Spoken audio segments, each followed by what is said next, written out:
நிலவுக்கு என்மேல் என்னடி கோபம் படத்துல கதை நாயகனுக்கு நடிக்கிறதுக்கு அதிகமான ஸ்கோப் இருக்கிறத தனுஷ் கிட்ட விவரிச்சிருக்காங்க சௌந்தர்யா. அவருக்கும் கதை பிடிச்சு போய் உடனே நடிக்கிறதுக்கும் ஒத்துக்கிட்டாரு. கபாலி படத்தோட 100வது நாளுக்கு பிறகு அடுத்து சௌந்தர்யா இயக்கத்தின் தனுஷ் நடிக்கிற படத்தை தயாரிக்கிற பணியில பரபரப்பா களமிறங்கிட்டாரு கலைப்புலி தானு. கதை, திரைக்கதை, வசனம் அப்படின்னு தன்னோட ஸ்கிரிப்ட பக்காவா ரெடி செஞ்சுட்டு இருக்காங்க சௌந்தர்யா.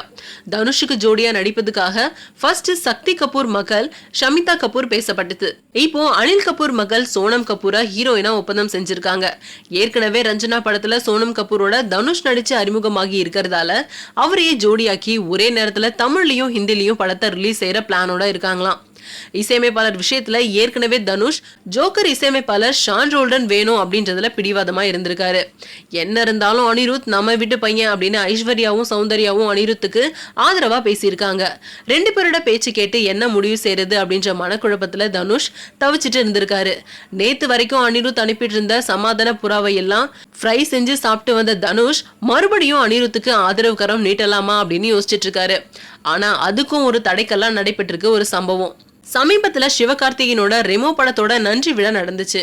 அந்த நிகழ்ச்சியில கலந்துகிட்டு பேசின அனிருத், நான் வேறு கம்பெனிகள் தயாரிக்கிற படங்களுக்கு இசையமைச்சிட்டு இருக்கேன். அதை விட 24 AM தயாரிப்புல இசையமைக்கும் போது எனக்கு ரொம்ப கம்ஃபர்டபுளா இருந்தது அப்படின்னு சொல்லியிருந்தாங்க. அனிருத் பேசின பேச்சு என்னுடைய ஒண்டர் பிலிம்ஸ் நிறுவனத்தை தான் குத்தி காட்டுறதா இருக்குது அப்படின்னு சினிமா சீரிய தனுஷ் அனிருத்தா கமிட் செய்ய வேணாம் அப்படின்றதுல தீவிரமா இருக்காராம். ஆக கலைப்புலி தானு, தனுஷ், சௌந்தர்யா, சோனம் கபூர், ஷான் ரோல்டன் கூட்டணியில நிலவுக்கு என்மேல் என்னடி கோபம் படத்தோட ஷூட்டிங் நவம்பர்ல துவங்கலாம் அப்படின்னு சொல்லிட்டு இருக்காங்க.